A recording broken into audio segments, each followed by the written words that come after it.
Bueno, ahora sí arrancamos con el último o la última cápsula pregrabada de este módulo de evaluación en educación infantil. Lo que hayan tomado de notas de su lectura, si tomaron notas, si hicieron algún diagrama, si hicieron algún esquema, tendrán oportunidad de subirlo en el ejercicio, en la consigna final, perdón, en la consigna final habrá un apartado para que ustedes puedan subir las anotaciones de los apuntes, lo que hayan trabajado de las lecturas que recién terminaron.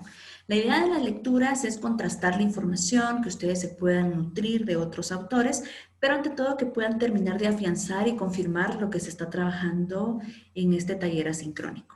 Entonces, no se vayan a preocupar, que lo que van a tener que trabajar de las lecturas tiene que ver con subir los apuntes o notas que ustedes hayan hecho, incluso si ustedes subrayaron, si ustedes marcaron, si ustedes hicieron un esquema, con una foto de eso, lo suben y listo.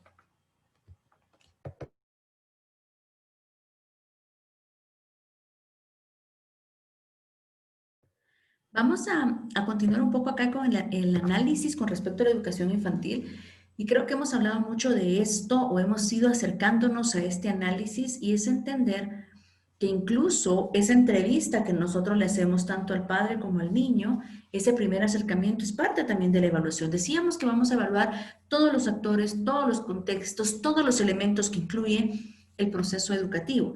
Entonces, en efecto, el acercamiento a la familia viene desde una evaluación. Muchas veces, o en la mayoría de los casos, no tenemos acceso a lo que sucede en el hogar, a lo que está pasando en casa, pero con estas pequeñas entrevistas a los padres o al niño podríamos acercarnos o entender qué es lo que está sucediendo. Con respecto a las entrevistas, creo que es algo que ya hemos manejado antes, por eso no lo voy a profundizar, pero podemos decir que estas pueden ser no estructuradas.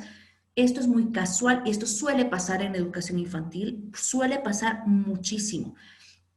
Cuando llega la mamá a traer al niño, yo saludo y pregunto, ¿y cómo están? ¿Y cómo están en casa? Hoy estuve un poco triste y ella me dice, sí, pasa que el perrito que tenía. Esto es una entrevista no estructurada, es decir, algo que surge de un evento que no está escrita, que no está planificada, pactada, pero que se da. La semiestructurada podría ser que yo tenga notas o apuntes y digo, le voy a preguntar esto, le voy a preguntar esto, le voy a preguntar esto, sin que sea una pregunta rígida, estructurada como tal, pero tengo ciertas ideas de lo que voy a preguntar. Y obviamente la estructurada sería incluso yo enviando un cuestionario a casa para preguntar si tiene alergia, si cuando visitó al doctor la última vez, o incluso que yo me sienta en frente del padre y tenga un formulario, unas preguntas ya establecidas que le voy a hacer al padre de familia. ¿Por qué lo estoy trayendo a colación? Sucede que esto que estoy diciendo no es nuevo, esto lo hacemos. El problema es que no sistematizamos esto que hacemos. La idea sería poder usar la información que recabamos en un registro macro en donde yo posteriormente pueda regresar, ir y venir y decir, en tal fecha tuve una reunión, esto fue lo que pasó, esto es lo que sucedía en ese momento, pero también que me sirva para hacer planes de acción. Una regla que yo siempre sugiero a las instituciones educativas es siempre que se tiene una reunión, siempre que se convoca a los padres, siempre que queremos hablar con el padre de alguna dificultad del niño, yo como docente, como directora de la institución, tendría que anticiparme creando una estructura, creando un modelo, creando una propuesta de mejora y esperar también las recomendaciones del padre. Entonces decirle, a partir de esto que estamos hablando, ¿qué cree usted que podemos hacer? Y en común acuerdo establecer cuál va a ser la ruta de acción, incluso escribirla a mano, a máquina, computadora, de acuerdo a las posibilidades, y posteriormente pedir la firma de todos los involucrados, como una manera de decir, estamos todos en esto, vamos todos a colaborar, somos un equipo, vamos a trabajar en función del desarrollo del niño. En los casos que acompaño como instituciones educativas ha pasado mucho esto, en que hay una y otra reunión, pero, por ejemplo, si fuesen casos de conducta, casos de cuestiones conductuales, en el cierre de las entrevistas o de estas reuniones aparece un párrafo donde dice se hablará con el niño. Si es un problema tiene dificultad para aprender X o Y cosa, se trabajará más con el niño, pero no son planes reales. Aquí es donde entra la evaluación. Si yo hago solamente eso, no es una cosa más que una reunión donde yo informo, ¿sí? Y se recuerdan que decíamos que la evaluación debe ser formativa, no informativa. Entonces, si yo solo convoco y digo, mira, tienes dificultad con A, B, C, D, se pelea con A, B, C, D, ahí solo estoy informando. Tiene que ser un proceso formativo en donde todos estemos en común acuerdo de cómo vamos a trabajar, cómo lo vamos a orientar, para que el niño pueda sentirse más cómodo y pueda, ahí sí que superar esos retos con los que se está enfrentando. Entonces, empecemos a considerar estas entrevistas, estos momentos de encuentro como situaciones que podemos sistematizar y que les podemos dar forma y que podemos crear a partir de ello planes estructurados de acompañamiento y acción. Si tuvieran alguna duda específica de esto o los otros temas que hemos abordado, por favor me lo hacen saber. Por otro lado, sé que la evaluación en educación infantil se ha desvirtuado muchísimo. Yo recién decía en el video anterior que la ley de evaluación nos afecta, nos daña, nos hace daño a la preprimaria, porque si ustedes se recuerdan, quienes hayan tenido la oportunidad de estudiar la preprimaria, yo la estudié, yo me recuerdo, y en aquellos años yo me recuerdo muchas cosas que se hacían en el aula, que ahora no se hacen y que no sé por qué las recuerdo tan bien, pero ahora desde mi mirada de como persona que se dedica a la infancia, como persona que se dedica a trabajar con niños, con evaluación, con educación, con currículo, doy cuenta que esas cosas eran muy valiosas y que se dejaron de hacer. Por ejemplo, yo recuerdo que hacían días de juego, que estoy segura que eran momentos de evaluación, mucho juego libre, y nos iban llamando de dos en dos a un aula en donde habían dos personas y mesas organizadas. Y por ejemplo, me recuerdo muy bien una situación que me planteaban a mí. Me colocaron una mesa en donde habían, no estoy segura si eran 5 peluches o 4 peluches, todos diferentes, me los colocaron ahí. Yo habré tenido 5 años, 4 años. Me sientan en una silla y me dicen, mira, los peluches te gustan, obsérvalos bien. Entonces yo los observo, me preguntan cuál te gusta más, yo señalo uno, me preguntan por qué me gusta más ese, yo digo que por el color. De repente me piden que me dé vuelta con la silla, entonces yo que gire, me doy la vuelta y luego me dicen, te vamos a avisar cuando ya pueda girar de nuevo. Cuando giro de nuevo, han quitado un peluche. Entonces me dicen, ¿cuál es el peluche que quité? Entonces yo observo y tengo que decir las características del peluche que quitó. Quitó el peluche de elefante que tenía una moña rosada y obviamente a partir de aquí ella está haciendo unas anotaciones. Esa situación que se me planteó a mí en ese momento es una situación muy valiosa. Ahora, obviamente en ese momento yo solo lo disfruté, jugué, hice ese como otros juegos, porque también jugué una cuestión de memoria, de sonidos, no me recuerdo qué más, y luego ya salía a seguir jugando otras cosas que estaban fuera, que era más juego libre. Pero lo que quiero decir es, ahí lo que se hizo fue una evaluación, ¿sí? Y ella tomó nota y hizo anotaciones y lo que se estaba trabajando es discriminación visual, se trabajó discriminación auditiva y en ningún momento hice una hoja de trabajo, llené, tracé, escribí, nada. Eso yo sé que se hacía mucho y he hablado con otras personas que me comentan lo mismo. En la actualidad, hay muchas presiones de instituciones grandes, digamos, de los de primaria, secundaria, queriendo que preprimaria avance más, jale más, para que lleguen con más cosas, para que lleguen más inteligentes, pero también de padres de familia exigiendo que hagamos cosas para lo cual no estamos, es decir, que no nos compete, que no nos corresponde a nivel preprimaria. ¿A qué me estoy refiriendo con esto? Me estoy refiriendo específicamente a las hojas de trabajo, a las hojas de evaluación, más que a las de trabajo, aunque muchas veces nosotros creemos que con una hoja de trabajo estamos evidenciando la habilidad y la mayoría de las veces no es así. ¿Por qué estoy diciendo todo esto? Porque es importante entender que la observación es la herramienta por excelencia para la evaluación en la educación preprimaria. La observación es la herramienta más rica, más pura y que mejor podemos usar.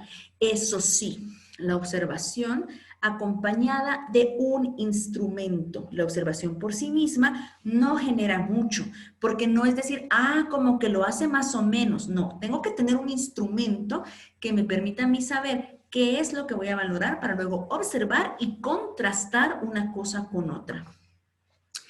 A esto le estaríamos llamando entonces los procedimientos o los procesos informales de evaluación, es decir, todo aquello que está en el intermedio de un proceso estructurante como tal, pero por ejemplo, en este caso, podría ser cómo está escribiendo, qué tipo de escritura. Si ustedes se recuerdan al taller de la vez pasada, hablábamos si es simbólico, si ya es silábico, si es semisilábico, si es estructurado, si no. Entonces podríamos a partir de ahí tener una gráfica, una tabla, y de la misma manera, esa sería una evaluación por procesos. ¿En qué proceso se encuentra para llegar a escribir? Por ejemplo, si fuesen chicos de preparatoria. Yo también podría colocar mi estructura de cualquier otra habilidad e ir marcando y saber en qué proceso se encuentra. Tengo que tener mi herramienta. Pueden ser registros escolares. Lo que aparece aquí como registros escolares son los registros anecdóticos.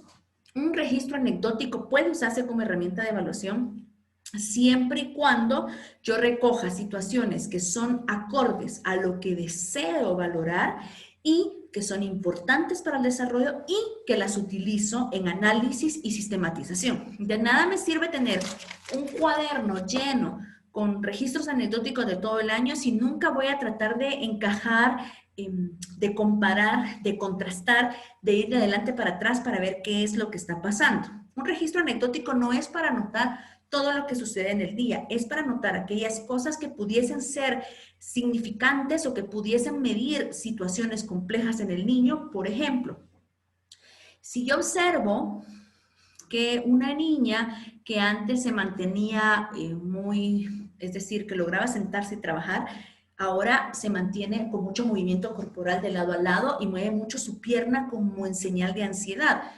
La primera vez que yo la observo, yo lo escribiría, por ejemplo, fulanita de tal se muestra con mucho movimiento corporal, se le preguntó si deseaba ir al baño, contestó que no, entonces seguir observando. Por ejemplo, que pasaran 3 días y la niña no lo hace, yo colocar, fulanita ha dejado de moverse, ha dejado de presentar esta actitud, pero si la siguiente semana lo vuelve a hacer, y luego hay 2 días que no. Entonces, como yo tengo el registro, esto me podría a mí para servir y decir, el martes estaba con mucha ansiedad, miércoles, jueves y viernes no. El martes de la siguiente semana, yo podría decir, bueno, aquí hay una casualidad, son los martes. ¿Qué está pasando con los martes? Para eso sirve un registro anecdótico. Sirve para entender situaciones complejas de los niños para poderles dar seguimiento y acompañamiento. Pero si mi registro anecdótico dice golpeó, pegó, pateó, golpeó, pegó, pateó, golpeó, pero yo no hago nada con ello, entonces no es una buena herramienta. Eso es lo que hay que saber hacer, empatar la observación con la herramienta, pero sistematizarlo, usarlo, organizarlo para darle una buena, para darle un buen seguimiento y una buena estructura al niño para que mejore aquello que se le está presentando como un desafío. Yo aquí les coloqué esto, ¿sí? Porque quiero que presten atención en algo que aparece acá. Acá prácticamente tienen un resumen de lo que yo estoy contando ahora. Estoy segura si ustedes ven acá, por ejemplo, tienen algunas entrevistas, observaciones, lo que estamos hablando, pero quiero que observen acá. Aquí dice áreas, pero aparece memoria, desempeño, habilidades visuales, auditivas, motoras, adaptación, emociones. Si nosotros empezamos a definir lo que evaluamos desde las habilidades, todo cambia, porque no estamos diciendo rojo, azul, gato, pato, león, tigre, sino que estamos hablando de habilidades. Y eso que está ahí es en lo que deberíamos de centrarnos en educación infantil. ¿Cómo están sus habilidades auditivas? Si ven, dice memoria, pero memoria, por ejemplo, es lo que yo hice, o el ejemplo que yo les hacía de este examen o esta evaluación que me hicieron a mí muy pequeña con respecto a discriminación visual y memoria a corto plazo. Ahí están evaluando memoria a corto plazo y están evaluando discriminación visual, pero no significa que me van a evaluar que diga todos los colores, que diga todos los nombres, que diga, sino que son habilidades específicas. Por tanto, el contenido pasa a ser un contexto de exploración. La selva es un contexto de exploración para que el niño, por ejemplo, pueda observar un ambiente de la selva y me pueda decir qué colores ve ahí. Después yo le cambio un animal y que me diga qué animal cambié. que pueda describir, la descripción es muy valiosa, que pueda decir tiene 2 orejas o tiene ojos, tiene patas, tiene color anaranjado, tiene color negro, pero centrarme en las habilidades y no en el tigre, por ejemplo, o no en el elefante, sino centrarme en las habilidades que están alrededor. Me encantaría que ustedes hicieran un poco el ejercicio de revisar sus planificaciones, los criterios de evaluación determinado o lo que esperan después de una sesión de trabajo de este año en estas condiciones o el año pasado y poder decir cuántas habilidades realmente estaba yo revisando o si me estaba centrando en contenidos. Regreso, identifica, no cuenta porque todo es identifica, estamos hablando únicamente de memoria. Tendríamos que ver qué tanto estamos trabajando todas las otras habilidades que recién mencionaba en los videos anteriores y que se las estoy diciendo de nuevo, para hacer un balance y poder hacer un proyecto nuevo de evaluación. ¿A qué me refiero con esto? A poder determinar qué cosas quiero cambiar yo de la manera en la que yo evalúo. Acá no estamos peleando ni con el CNV ni con la estructura que tenemos que presentar. Lo que tenemos que ver es cómo yo ajusto mi evaluación para que esté más apegada a el constructivismo y que esté más apegada a los procesos que a mero producto o que a mero resultado. Me encantaría que lo hagan. Eso va a haber un espacio específico en consigna final para que presenten sus resultados o sus hallazgos. Acá en esta presentación que ustedes van a recibir, hay algunas otras herramientas o elementos que se utilizan para evaluar. Yo no le prestaría tanta atención a estos, por ejemplo, en el caso, aquí están los ejemplos, no le prestaría tanta atención a esto, por ejemplo, a menos que fueran cosas muy puntuales. Esto sería como algo para trajo refacción o no trajo refacción, viene temprano o no viene temprano, en el sentido de cosas más prácticas. Todo lo que tenga que ver con procesos de aprendizaje, yo personalmente elegiría cuestiones como registro anecdótico. Por ejemplo, el registro anecdótico me permitiría ver si un niño antes estaba agarrando el lapicero, el lápiz, perdón, así, y ahora ya pasó para otro agarre de pinza. O un niño que está usando mucho la mano izquierda y derecha y de repente ya solo se queda usando la derecha. Un registro anecdótico me serviría mucho para eso. Registro de la práctica docente, cuaderno de campo, que ese es ante todo como la planificación y qué resultados obtuve yo de mi planificación, y una ficha de observación. Si ven, estas para mí son las más puntuales. Yo acá tenemos algunas que esta le llaman como pruebas de desarrollo o las análisis de contenido. Yo estas las dejaría como algo casual, como algo que se hace de vez en cuando, que se hace como complemento, pero no serían lo que yo me enfocaría, porque yo me enfocaría más en situaciones de procesos que de productos. Me encantará que ustedes puedan revisar. Acá hay otras más. Estas se las voy a dejar para que ustedes lo vean porque tiene ejemplos de entrevistas y demás, pero a mí en lo particular me importa mucho que nos podamos centrar en la situación de procesos, más que listas de cotejo, más que escalas de evaluación.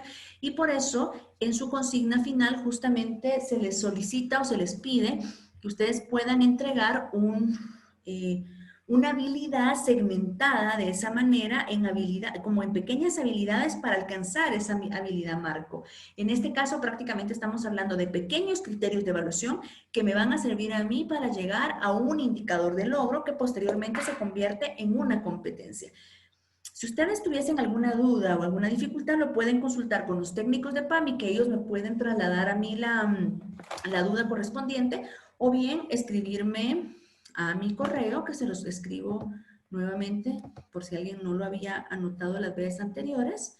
Mi correo, que los coloco por aquí, es, ay, perdón, estoy dando uno que ya no es este. Ahí me pueden escribir.